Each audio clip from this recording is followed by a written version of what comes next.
في الحقيقة أنا عايز أقول ما هي قيمة الأستاذ محمد فاضل بالنسبة لي. أنا في غاية التعب صحيا، لكن لما عرفت النهارده تكريمه قلت لازم آجي أشوفه هذا الرجل العظيم وهو يكرم أمامي. بشرط النصر كنت أتكلم أو ما أتكلمش. لا يا حبيبي. في نقطتين هتكلم فيهم بسرعة. الكلمة الأولى إن سيد محمد فاضل خريج جامعة الإسكندرية. صحيح.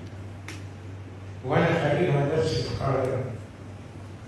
الجيل بتاعنا كان جيل الجامعيين من أواخر الخمسينات حتى السبعينات أغلبهم جامعيين.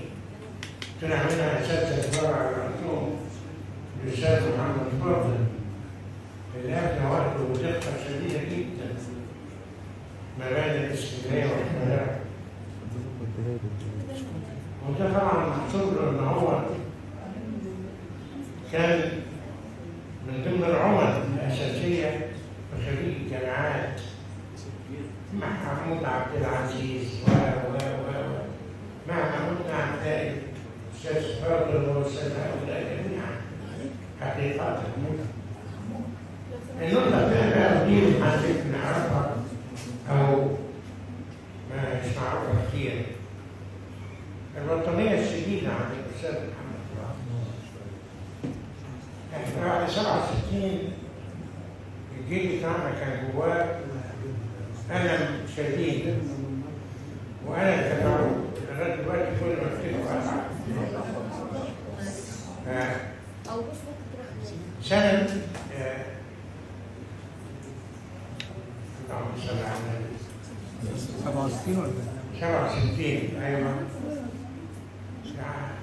الأستاذ فاضل عمل حاجة نادرة في الوجود وصعبة في التحقيق، وكانت ممكن تبقى مشكلة كبيرة جدا بالنسبة لي وأنا عاملين معاه.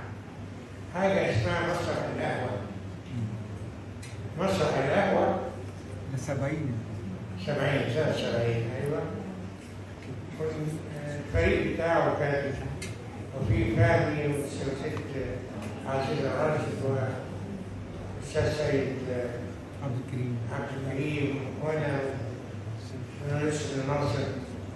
كنا بنمثل في قهوة متاتا كانت قهوة والإزاز مكون بنزع وإحنا بنمثل تمثيلية خاصة بالوضع كان اسمها قهوة المعلم مبرور من تأليف الأستاذ ناجي جورج وإخراج الأستاذ محمد فاضل ومسؤولين.